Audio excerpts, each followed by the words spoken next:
Halo teman-teman, kembali lagi dengan kami, kelompok 4 yang beranggotakan saya sendiri, Chandra Simagentak, Asifa Fauza Delpira, PB Monika, dan William Girsang. Di sini kami akan membahas topik peran pemimpin dalam pendelegasian wewenang organisasi.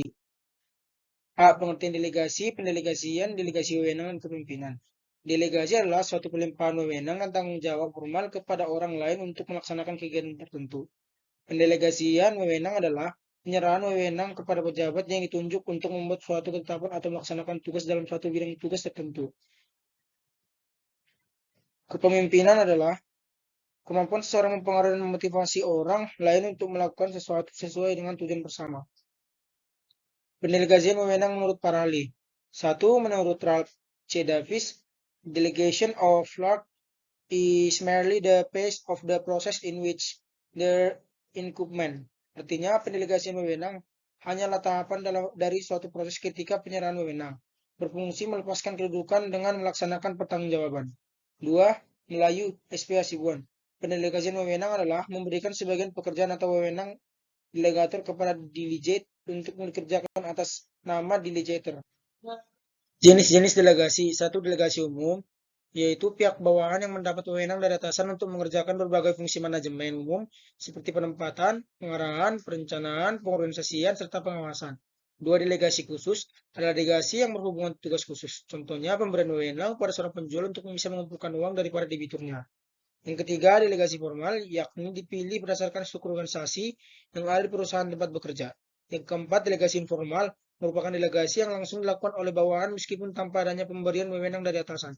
Yang kelima, delegasi lateral, yaitu merupakan pihak yang menerima wewenang lebih dari satu orang ataupun bantuan sejumlah orang.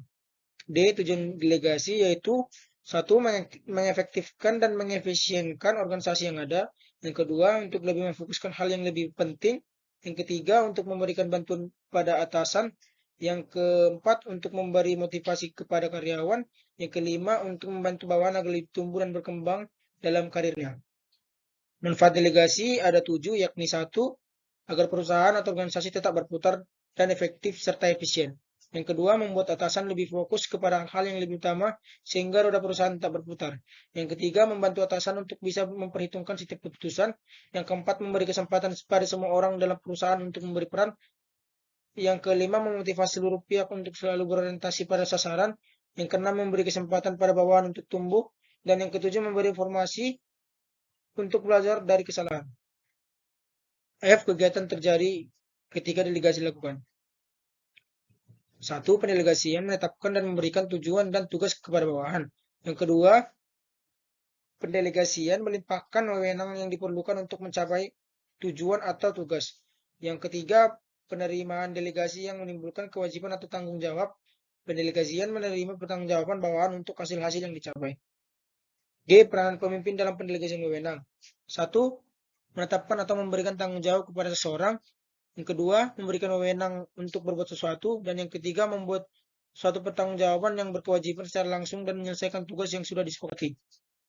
Kesimpulannya, peran pemimpin adalah kegiatan seseorang untuk menugaskan stafnya atau bawahannya untuk melaksanakan bagian yang bersangkutan dan pada waktu bersamaan memberikan kekuasaan kepada staf bawahan tugas manajer tersebut sehingga bawahan itu dapat melaksanakan tugas-tugas itu sebaik-baiknya serta dapat mempertanggungjawabkan hal-hal yang didelegasikan. Thank you for attention.